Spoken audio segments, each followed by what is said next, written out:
Welcome students, RBSC online classes की इस class में आपका स्वागत है।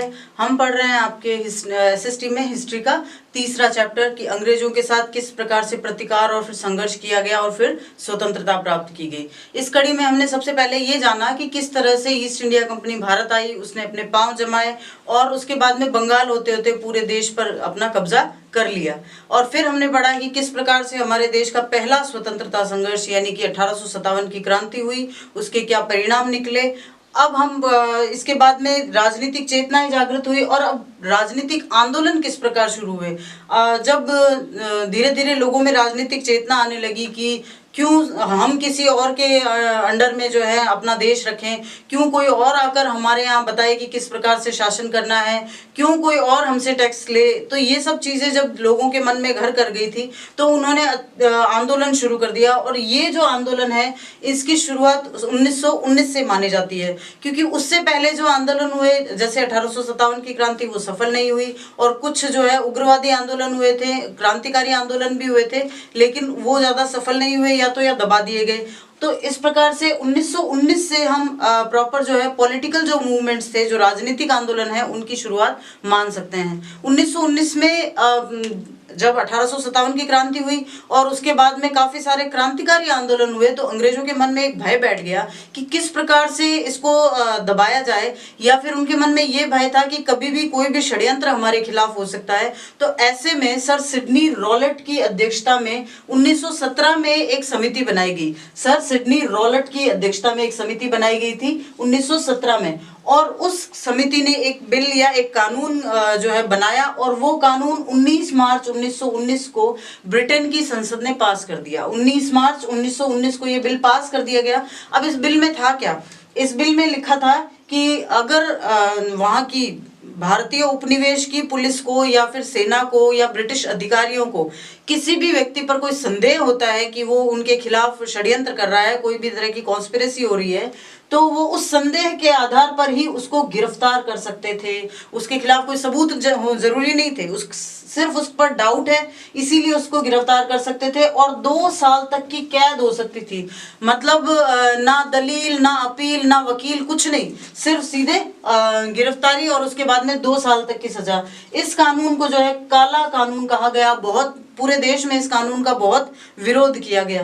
तो ये है रॉलेट एक्ट। इसको रॉलेट एक्ट के नाम से जाना जाता है। क्यों? क्योंकि सर सिडनी रॉलेट की अध्यक्षता में जो समिति थी उसने ये बनाया था। Rowlatt act in 1917 there was a committee which was adjourned in the presidentship of Sir Sidney Rowlett, and he made a law which was approved by British Parliament on 19th March 1919, and but it was called a black law.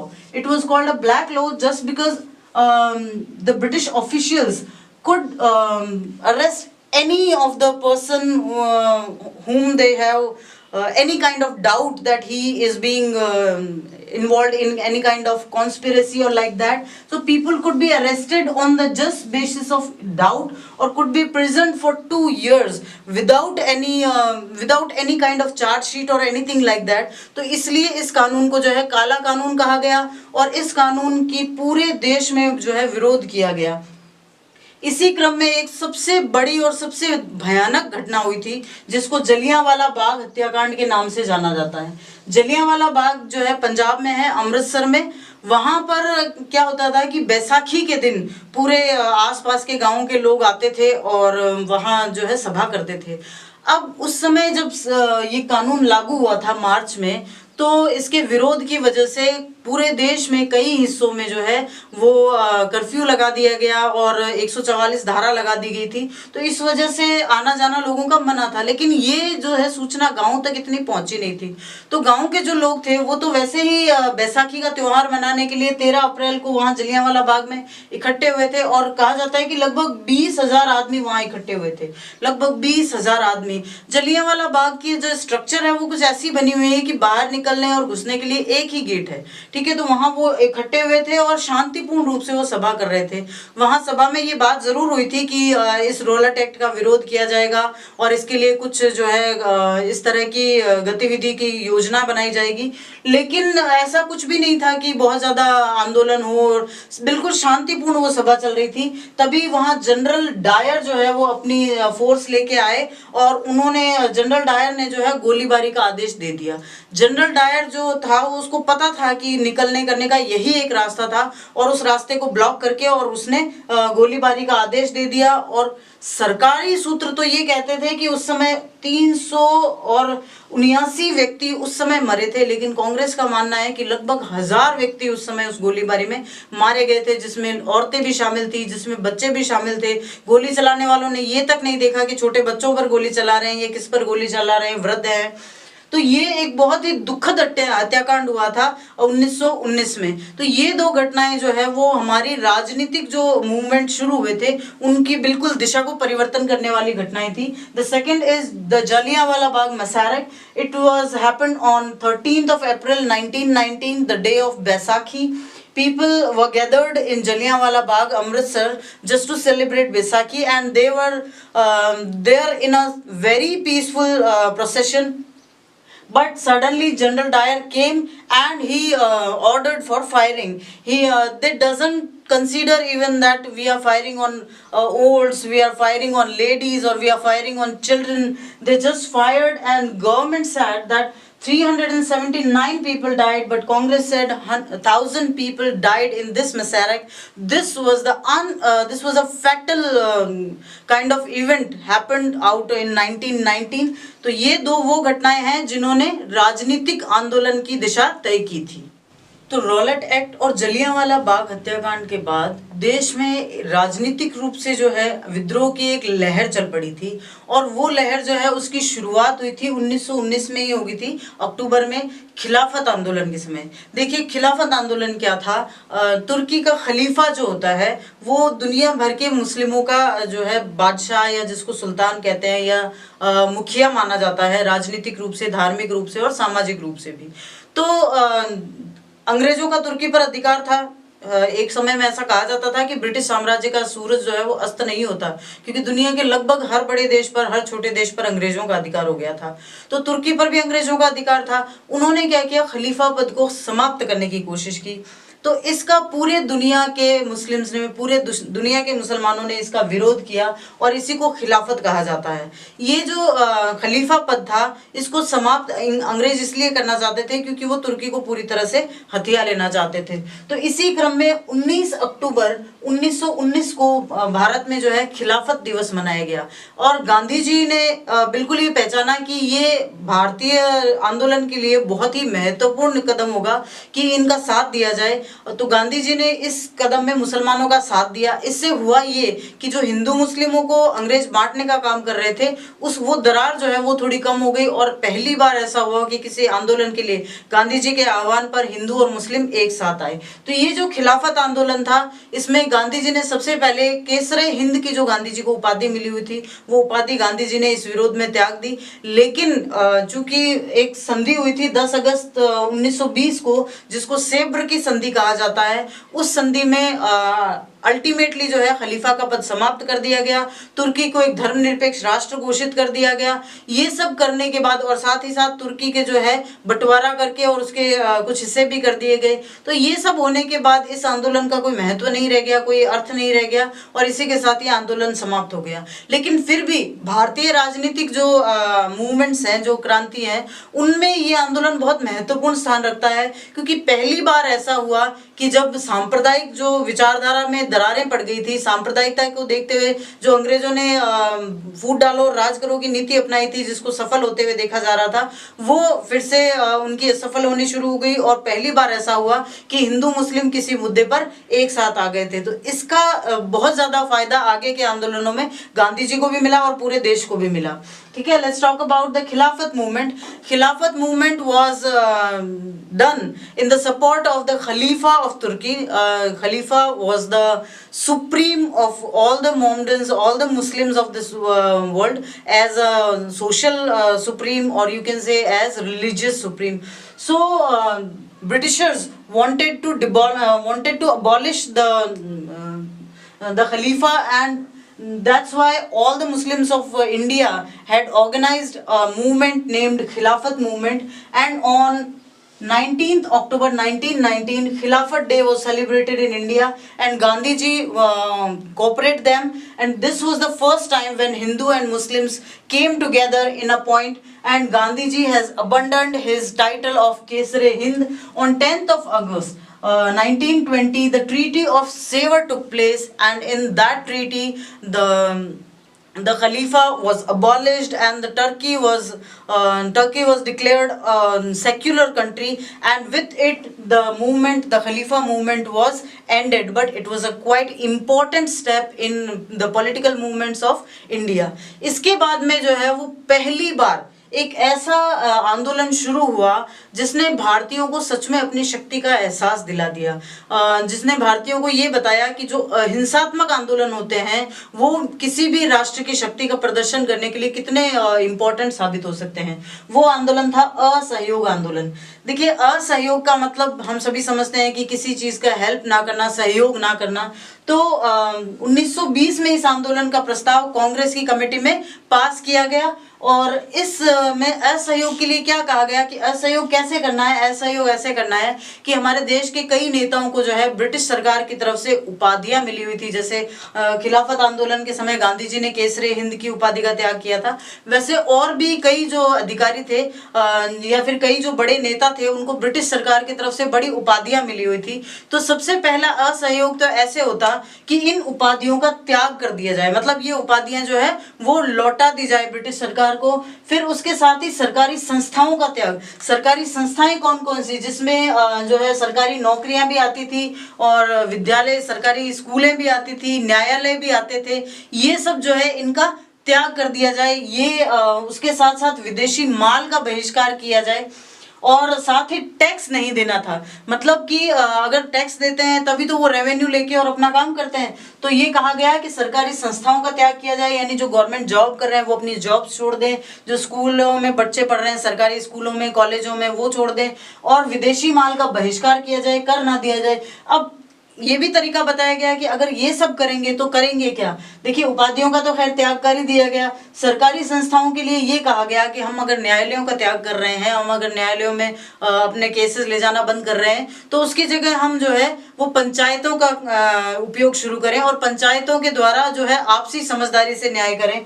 फिर विदेशी माल का बहिष्कार करके और देश में बने हुए स्वदेशी माल का यूज करें। साथ ही साथ जो है जो कता बुना हुआ, हाथ से कता बुना हुआ कपड़ा होता है खादी, उसका उपयोग करें, और टैक्स बिल्कुल नहीं दें। तो इन सबको क्या कहा गया, असहयोग कहा गया। और लगभग 1921 तक लगभग 30,000 व्यक्ति जेल गए। ये भारतीय राजनीतिक आंदोलन में पहली बार ऐसा हुआ कि इतनी बड़ी संख्या में लोगों को जेल में डाल दिया गया। लेकिन एक बहुत बड़ी दुर्घटना हुई, वो ये हुई कि 5 फरवरी 1922 को गोरखपुर उत्तर प्रदेश में एक जगह है चौरी चौरा, वहां पर लोग जो है शांतिपूर्ण प्रदर्शन कर रहे थे, लेकिन पुलिस ने उनका विरोध किया, और कुछ कहा सुनी में जो है ऐसी स्थितियां बन गई कि लोग उग्र हो गए, हिंसक हो गए, और उन्होंने पुलिस वालों को थाने में बंद करके और उस जो है थाने को आग लगा दी। उस घटना में 21 पुलिसकर्मी, 21 हवलदार और एक जो है इंस्पेक्टर वहां मारा गया, एक पुलिस अधीक्षक मारा गया, जिंदा जल गए वो। और गांधी जी इस घटना से बहुत दुखी हुए, क्योंकि गांधी जी पूर्णतः अहिंसा के समर्थक थे।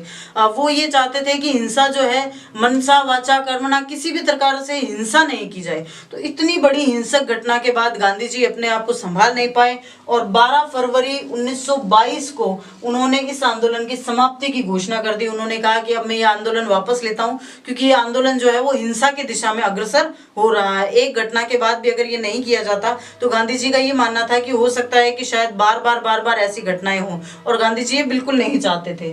तो बाद में सुभाष चंद्र बोस ने इस घटना को, यानी कि आंदोलन वापस लेने की घटना को आश्चर्यजनक कहा था। उन्होंने कहा था ये बिल्कुल शॉकिंग है कि गांधी जी ने इतना अच्छी तरीके से चल रहा आंदोलन जो है वापस ले लिया। और इसी बीच पंडित नेहरू और चित्तरंजन दास ने मिलकर कांग्रेस के भीतर ही एक स्वराज पार्टी का गठन किया, जिसने आगे भी विधानसभाओं और जो अन्य सरकारी संस्थाएं थी उनका बहिष्कार करना जारी रखा था। ठीक है, let's talk about non cooperation movement. It was the biggest movement for the earliest time in political movements of India.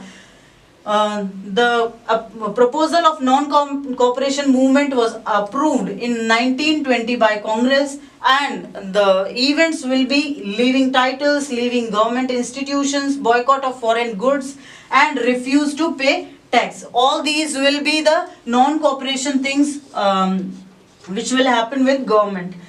Approximately 30,000 people were imprisoned in during the movement in 1921.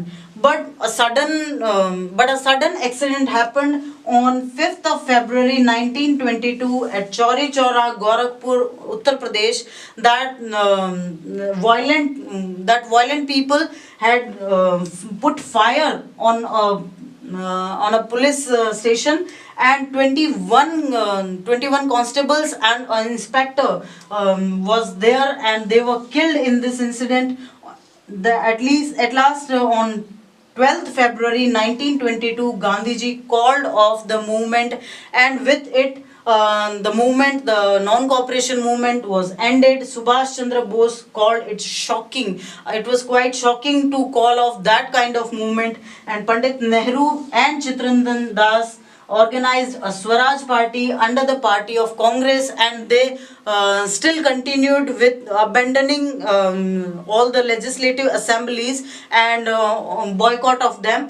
तो ये थे असहयोग आंदोलन और खिलाफत आंदोलन। लेकिन ये आंदोलन महत्वपूर्ण इसलिए है, खिलाफत आंदोलन इसलिए कि पहली बार सांप्रदायिक जो है वो ताकतें इकट्ठी हुई, सांप्रदायिक जो है वो ताकतें सामने नहीं आई, और जो उनको एक करना था, जो हिंदू मुस्लिमों की एकता थी वो सामने आई। और असहयोग आंदोलन से पहली बार लोगों ने जाना कि शांतिपूर्ण तरीके से भी किस प्रकार बहुत पुरजोर विरोध किया जा सकता है। हाँ, तो स्टूडेंट्स अब देखते हैं साइमन कमीशन क्या था। 1919 में जो रोलट एक्ट पारित हुआ था, उसके साथ ही एक एक्ट और पारित हुआ था, वो था भारत सरकार अधिनियम। तो इन दोनों जो एक्ट्स, जो अधिनियम पारित हुए थे, कहा गया था कि 10 साल बाद इन दोनों अधिनियमों की जो है समीक्षा की जाएगी, देखा जाएगा कि ये दोनों कानून कितने प्रभावी रहे हैं, कितने सही रहे हैं, कितने नहीं रहे हैं, उनको लागू रहने देना चाहिए या नहीं। तो ये सब के लिए 10 साल का समय फिक्स किया गया और कहा गया कि 10 साल बाद इनकी समीक्षा की जाएगी। लेकिन चूंकि भारत में आंदोलन शुरू हो गए थे और स्थिति कुछ ऐसी बन गई कि पहले ही इनकी समीक्षा के लिए कह दिया गया, तो 2 वर्ष पहले ही 1919 के जो कानून की समीक्षा करनी थी, वो 1927 में ही इसके लिए सर जॉन साइमन की अध्यक्षता में एक कमेटी बनाई गई। लेकिन हुआ ये कि इसमें जो 7 सदस्य थे उसमें एक भी भारतीय नहीं था। देखिए, कानून भारत पर लागू किए गए हैं, उन कानूनों का सीधा असर भारत पर पड़ रहा है, लेकिन समीक्षा करने वाले कमीशन में एक भी भारतीय नहीं है। तो ये जो कमीशन था, जब 3 फरवरी 1928 को भारत आया तो बहुत ज़्यादा इसका विरोध किया गया। पूरे भारत में इस कमीशन के जहाँ से भी ये गए रिव्यू करने के लिए, वहाँ इनको काले झंडे दिखाए गए और साइमन गो बैक, साइमन वापस जाओ के नारे लगाए गए। लेकिन ऐसा ही एक इवेंट हुआ था लाहौर में, जहाँ इस विद्रोह के जो स्वर थे उनका नेतृत्व कर रहे थे लाला लाजपत राय, और उस समय पुलिस ने जो है लाठीचार्ज किया, और उस लाठीचार्ज में लाला लाजपत राय घायल हो गए और 1 महीने बाद दुखद मृत्यु हो गई उनकी। इस कमीशन की रिपोर्ट जो है वो 1930 में आई, लेकिन रिपोर्ट में कहीं भी ये नहीं कहा गया कि भारत को स्वायत्त शासन के लायक माना जाएगा या भारतीयों को अपने आप पर शासन करने के लिए स्वायत्तता दी जाएगी, ऐसा कहीं भी नहीं कहा गया। और इन कानूनों को भी, जिन कानूनों की समीक्षा के लिए कहा गया था, उन कानूनों को भी हटाया नहीं गया। तो जो साइमन कमीशन था उसका आना और रिव्यू करना, ये सब मात्र एक औपचारिकता बन के रह गया था। Simon Commission was organized just to review the laws of 1919 as Rowlatt Act and Indian Government Act. But they had to review it before 2 years because of the political movements that was organized that time in India. On 1917, it was organized in the leadership of Sir John Simon, and the commission came to India on 3rd of February 1928, but in all the country they had to face protest and revolt, and all the time there were slogans like Simon go back, Simon go back. This kind of protest was there organized in Lahore in the leadership of Lala Lajpat Rai, but lathi charge was took place there, and Lala Lajpat Rai became injured in that lathi charge, and after a month he had died. In 1930, the report of that commission came, but nowhere it was said that India will be given a dominion status. Nowhere. That's why it can be called just a formality in Indian politics. तो उसके बाद जो है सविनय अवज्ञा. अब सविनय अवज्ञा क्यों शुरू किया गया? ये सब जो भी घटनाक्रम चल रहे थे, उन घटनाक्रम के बाद भारतीयों को ये महसूस होने लग गया कि इससे पहले असहयोग आंदोलन हुआ. असहयोग आंदोलन सफल तो हुआ, सिर्फ एक घटना की वजह से उसे रोका गया था, अन्यथा असहयोग आंदोलन सफल भी हो जाता.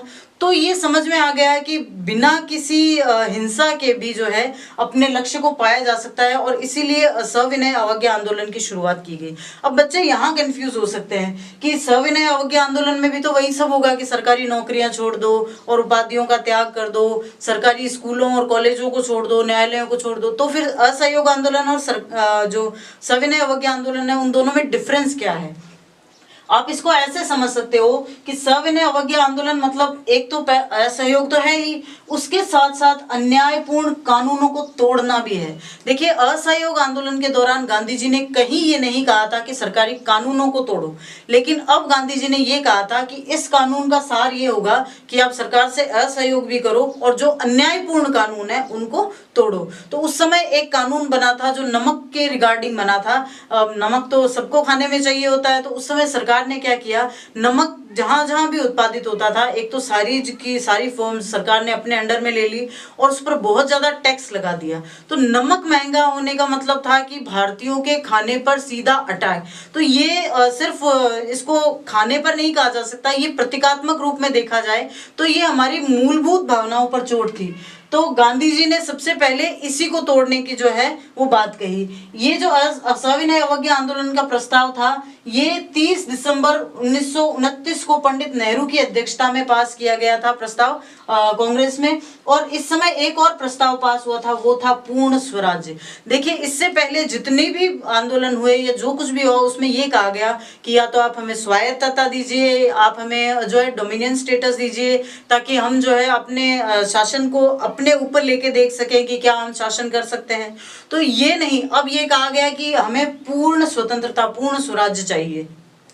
ठीक है, तो ये जो नमक कानून था वो गांधी जी ने शुरू किया था तोड़ने के लिए. एक दांडी यात्रा की थी, वो साबरमती आश्रम से शुरू की थी. साबरमती आश्रम से लेकर दांडी तक लगभग 200 किलोमीटर से ज्यादा है. गांधी जी अपने 78 सहयोगियों के साथ 24 दिन लगातार चले, और वो जा सकते थे गाड़ी में बैठ के भी, लेकिन वो पैदल इसलिए चले क्योंकि वो ये चाहते थे कि साबरमती से लेकर दांडी तक रास्ते में जितने भी लोग आए वो उनसे बात करें, उनको समझाएं कि सविनय अवज्ञा आंदोलन क्या है. और इसका बहुत प्रभाव पड़ा और इससे ये लहर पूरे देश में फैल गई. आखिरकार 6 अप्रैल 1930 को गांधी जी जो है दांडी पहुंचे और दांडी नामक जगह पर जो है नमक बनाकर इस कानून को, इस अन्यायपूर्ण कानून को तोड़ा और सविनय अवज्ञा आंदोलन की शुरुआत की.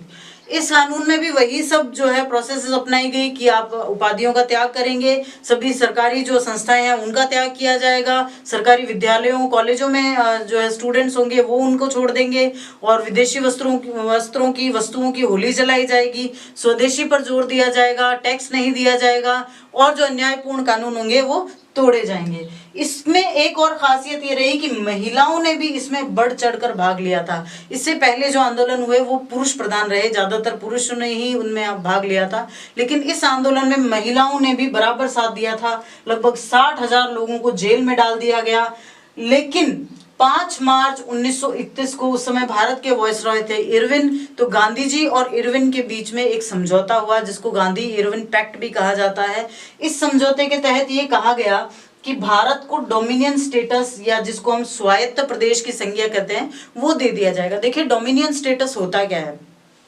डोमिनियन स्टेटस का मतलब होता है कि देश पर अधिकार तो ब्रिटिशर्स का ही रहेगा, लेकिन देश के अंदर जो सरकार चुनी जाएगी वो जनता चुनेगी, वो चाहे ब्रिटिशर्स हों चाहे यहाँ के नागरिक हों, उनको सरकार को जनता चुनेगी और वो उसी हिसाब से काम करेंगे जिस प्रकार जनता चाहती है। बस देश पर जो है कहने मात्र को अधिकार ब्रिटेन का रहेगा। तो इसको कहते हैं डोमिनियन स्टेटस। तो गांधी इरविन पैक्ट के तहत ये कहा गया कि भारत को डोमिनियन स्टेटस या स्वायत्त राज्य की संज्ञा दे दी जाएगी 1932 में। अच्छा, इसके साथ साथ जो हुआ एक घटना और हुई इस पैक्ट में, ये कहा गांधी जी ने कि मैं जो दूसरा गोलमेज सम्मेलन होगा उसमें भी भाग लूंगा। देखिए, इससे पहले एक और गोलमेज सम्मेलन हुआ था लंदन में, लेकिन गांधी जी ने उसमें भाग नहीं लिया था क्योंकि गांधी जी उस समय आंदोलन पर थे, विरोध कर रहे थे। लेकिन गांधी जी इस बार गोलमेज सम्मेलन में भाग लेने को तैयार हो गए और ये आंदोलन समाप्त करके और लंदन गए। लेकिन वहां पर ना तो भारत को डोमिनियन स्टेटस दिया गया, ना गांधी जी की कोई भी जो है मांग मानी गई। गांधी जी वहां 11 सूत्री मांगों का जो है एक प्रार्थना पत्र लेके गए थे और उन्होंने कहा था कि जब ये मांगे मानी जाएगी तभी आगे की बात होगी, लेकिन उनमें से एक भी मांग को पूरा नहीं किया गया। तो गांधी जी जब भारत लौटे तो बिल्कुल निराश थे, तो उन्होंने 1932 को यह आंदोलन फिर शुरू किया। लेकिन होता क्या है, जब एक चीज बिल्कुल जोश के साथ चल रही होती है और उसमें अचानक से ब्रेक लगा दिया जाता है तो कहीं ना कहीं लोगों का उत्साह भी ठंडा पड़ जाता है। तो अब ये आंदोलन उतनी गर्मजोशी के साथ शुरू नहीं हो पाया और 1933 में गांधी जी ने मान लिया कि आंदोलन असफल हो गया है और इसी के साथ ये आंदोलन समाप्त भी हो गया। So let's talk about civil disobedience movement. On 30th December 1929, Pandit Nehru put a proposal of Purna Swaraj or full independence against the Congress committee, and it was approved there. Then non-cooperation plus violating injustifiable laws. It means civil disobedience movement will be conducted. It was proposed and approved. There is a difference between non-cooperation movement and civil disobedience movement, that civil disobedience consists non-cooperation in itself, and with it they would be violating injustifiable laws also. The starting was done by Gandhi ji by violating salt law on 6th of April 1930 at a place named Dandi. Before it, Gandhi ji done a pedal march or a walk from Sabarmati to Dandi. It was more than 200 kilometers, and he walked along with his 78 volunteers. And at Dandi, he violated salt law and started that movement. Approximately 60,000 people were sent to jail in this movement, and a very special significant thing of this movement was that women participated very enthusiastically for the first time in Indian political history. On 5th of March 1931, Gandhi-Irwin Pact took place. Irwin was the viceroy of that time, and Gandhi-Irwin Pact was mentioned that India will be given a dominion status. India will be given a dominion status, and Gandhi ji agreed for that, and he hold the movement. Then he was also agreed to join a round table conference in London, and he went there to join the round table conference in second round table conference in London. But he became disappointed with this conference, and coming back, he again started in 1932 the movement. But in 1933 he accepted the failure of this movement, and with it a very specific movement that was started in 1929 with violating salt law had ended. तो इसके साथ इस जो है movement का अंत होता है, और अब जो है अब भारतीय राजनीति में एक तीव्रता आती है। तीव्रता का मतलब बहुत तेजी या फायरनेस जिसे कह सकते हैं वो आती है। अब जो आंदोलन होंगे वो बहुत ज्यादा तीव्र होते हैं। इसी से क्या है कि भारतीय स्वतंत्रता की जो दिशा है वो आगे प्रकाशित होती है। सविनय अवज्ञा आंदोलन की जो असफलता थी उसने गांधी जी को बुरी तरीके से झकझोर दिया था। इसके साथ ही जो है वैश्विक परिदृश्य पे परिस्थितियां बदलना शुरू हो गई थी। 1939 ईस्वी में दूसरा विश्व युद्ध शुरू हो गया, जिसमें भारत को जबरदस्ती धकेला गया। कहने का मतलब ये है कि भारत इस युद्ध का कहीं से भी हिस्सा नहीं था, लेकिन चूंकि धुरी राष्ट्र और मित्र राष्ट्रों के बीच में भारत फंस गया था। भारत जो है ब्रिटेन का एक उपनिवेश था और इस लिहाज से उसे ब्रिटेन की तरफ से लड़ने को मजबूर किया गया। तो ये जो कारण था कि भारत को जबरदस्ती विश्व युद्ध में धकेला जाना और ये सब जो कारण थे, उनकी वजह से जो है गांधी जी बहुत दुखी हुए थे और उन्होंने सत्याग्रह के लिए कहा। अब उन्होंने ये कहा कि ये कोई राष्ट्रीय सत्याग्रह नहीं होगा, मतलब कि हम इसको कोई राष्ट्रीय योजना रूप नहीं देंगे, बल्कि ये व्यक्तिगत सत्याग्रह होगा। यानी जो खुद से राष्ट्र के लिए कुछ करना चाहे वो इस सत्याग्रह का हिस्सा बन सकता है। ठीक है, तो द्वितीय विश्व युद्ध की वजह से ये सत्याग्रह आरंभ हुआ और 17 अक्टूबर 1940 को गांधी जी ने खुद सत्याग्रह का प्रारंभ किया। देखिए सत्याग्रह क्या होता है? सत्याग्रह का मतलब सत्य पर आग्रह, आग्रह यानी जोर, यानी जो सही बात है उसके लिए अड़े रहना, जो सही चीज है उसके लिए अड़े रहना, वो होता है सत्याग्रह। और उसका रास्ता कभी भी हिंसा से होकर नहीं जाता, अहिंसा से होकर, जिसमें हड़ताल हो सकता है, प्रदर्शन हो सकता है, विरोध प्रदर्शन, जो मौन प्रदर्शन करते हैं वो हो सकता है, उपवास हो सकता है, अनशन हो सकता है। इस तरह की चीजें जो है सत्याग्रह में शामिल की जाती है। तो गांधी जी ने 17 अक्टूबर 1940 को सत्याग्रह प्रारंभ किया था। इसके साथ ही जो है फिर से वही क्रम शुरू हो गया है कि जो भी सत्याग्रह कर रहे हैं उनको पकड़ो और जेल में डालो। पहले सत्याग्रही जिनको जेल में डाला गया वो थे विनोबा भावे, दूसरे थे पंडित नेहरू और तीसरे थे ब्रह्मदत्त। उसके बाद ऐसा क्रम शुरू हुआ कि लगभग 35,000 सत्याग्रहियों को जेल में डाल दिया गया। तो ये जो था व्यक्तिगत सत्याग्रह, इसने भी ब्रिटेन की जो सरकार थी उसको हिला के रख दिया, क्योंकि एक तरफ विश्व युद्ध शुरू हो गया था दूसरा, और एक तरफ जो है भारत में इस तरह के आंदोलन चल रहे थे। ठीक है, तो ये था व्यक्तिगत सत्याग्रह। इसके बाद एक फाइनल स्टेप जो है उठाया गया भारत छोड़ो आंदोलन के रूप में। लगभग 8 महीने 9 महीने तक ये सत्याग्रह चला।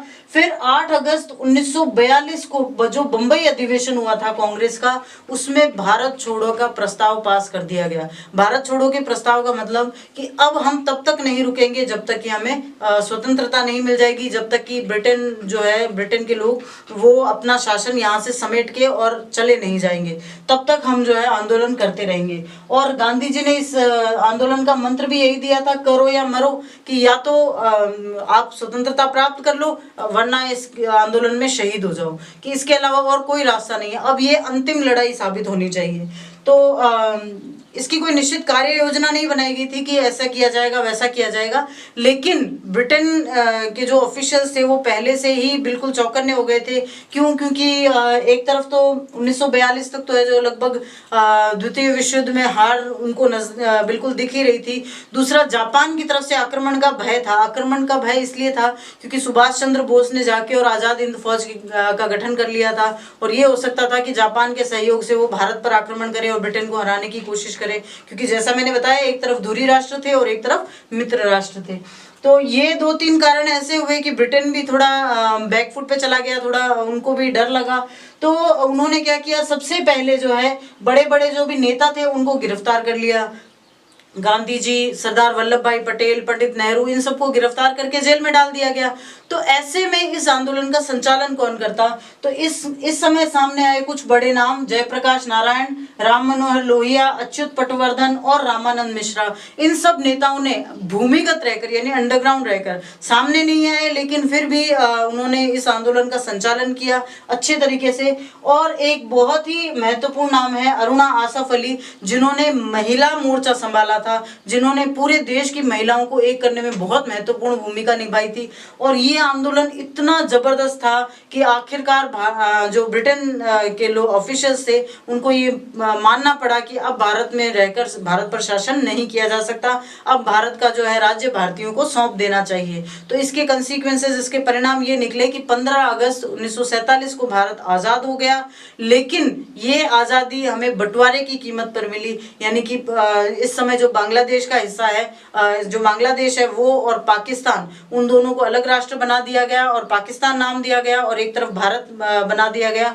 और सभी रियासतों से ये कह दिया गया कि जो भारत में रहना चाहते हैं वो भारत में रह सकते हैं, जो पाकिस्तान में शामिल होना चाहें वो पाकिस्तान में हो सकते हैं, और जो अलग राष्ट्र बनाना चाहे वो अलग भी बना सकते हैं। तो बहुत ही मुश्किल सिचुएशंस के साथ भारत को जो है स्वतंत्रता मिल गई, लेकिन अंततः जो हमारे राजनीतिक आंदोलन चले उनकी मुहिम रंग लाई और भारत को आजादी मिल गई। The personal satyagraha which took place in 1939, it was done because of the Second World War had took place, and the Second World War was between Axis countries and friend countries. India never wanted to be a part of that World War, but India was imposed to do like that. So in being opposed with this step, Gandhi ji started personal satyagraha on 17th October 1940, and approximately 30,000 or 35,000 satyagrahis were arrested. In them, Vinoba Bhave was the first to be arrested, Pandit Nehru was second, and Brahmadatta was the third satyagrahi who was arrested that time. Then all the political leaders thought that a final step should be taken, and this was the right time to take the final step. So Quit India movement was launched on 8th of August 1942 in Bombay session of Congress. The Quit India proposal has accepted, and a mantra was given by Gandhi ji that do or die. You all have to obtain your freedom right now. No certain planning was made for the movement, but British government has arrested all the big leaders of Congress like Gandhi ji, Pandit Nehru and Sardar Vallabhbhai Patel. But still, Jai Prakash Narayan, Ram Manohar Lohia, Achyut Patwardhan and Ramanand Mishra had conducted this movement being underground, and Aruna Asaf Ali handled the commandership of Women Wing. Finally, India got its freedom on 15th August 1947, but on the cost of partition of this country. तो students एक quick review कर लेते हैं 1919 से लेकर भारत की आज़ादी तक हुए सारे आंदोलनों की, ताकि आपको याद करने में जो है ये बहुत हेल्पफुल होएगा। सबसे पहले 1919 में जो है वो 3 महत्वपूर्ण घटनाएं हुई थी।